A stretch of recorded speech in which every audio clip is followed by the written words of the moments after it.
আজকে শামীম ওসমান আসেন, মাঠ খালি, ফুটবল আছে, আমাদের 11 জন আছে, আসেন একটু খেলি।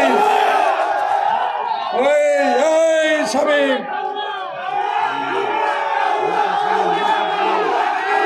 এই শামীম, এই কাউয়া কাদে, হাসান মামু, ওই ব্যাখ্যায় ব্যাখ্যায় কথা কয় ইনু সাহেব কোথায়? জেলখানা কোথায়? আজকে দেখলাম একজন লাঠি ভর দিয়ে, আমারে না পা ভাঙ্গা গেছে, লাঠি তোর কি হয়েছে এটা দেখা।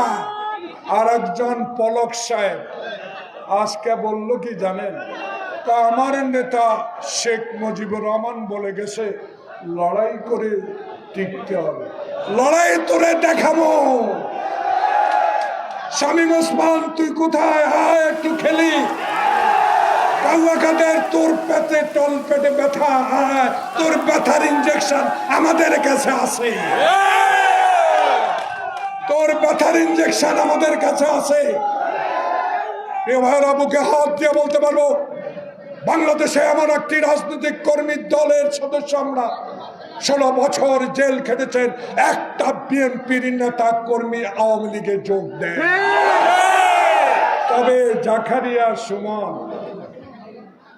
জানাব ওয়াসিম সাহেব, জানাব আমাদের professor organising secretary Selim Bhuiyan, দয়া করে ডলার আর রিয়ালের দিকে তাকাইয়েন না। এখন নতুন নতুন রসগোল্লা কিনে উপজেলায় যাইব, তাকাইয়েন না। যারা খাঁটি, যারা জেলে গিয়েছে, যারা হাঁটুপানিতে দাঁড়িয়েছিল, যারা কবরস্থানে ঘুমিয়েছে, তাদেরকে মূল্যায়ন করতে হবে।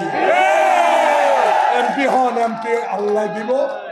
এমপি কপালে থাকতে লেখা দেখবো অনেক নেতা, এখানে আমার বন্ধুরা আছেন, কতজনের নাম করবো। আর এমপি কপালে লেখা থাকলে আল্লাহ রসুল লেখা বলেছে। কিন্তু যদি কর্মীদের মূল্যায়ন না করে খালি কেউ কেউ ডলার আর রিয়ালের জোরে নমিনেশন পান, এটা কল্পনা করেন না। এটার নাম তারেক রহমান, এটার নাম তারেক রহমান। জিয়াউর রহমানের জীবনী দেখেছি, অনেকে খোঁটা দিতেন জিয়া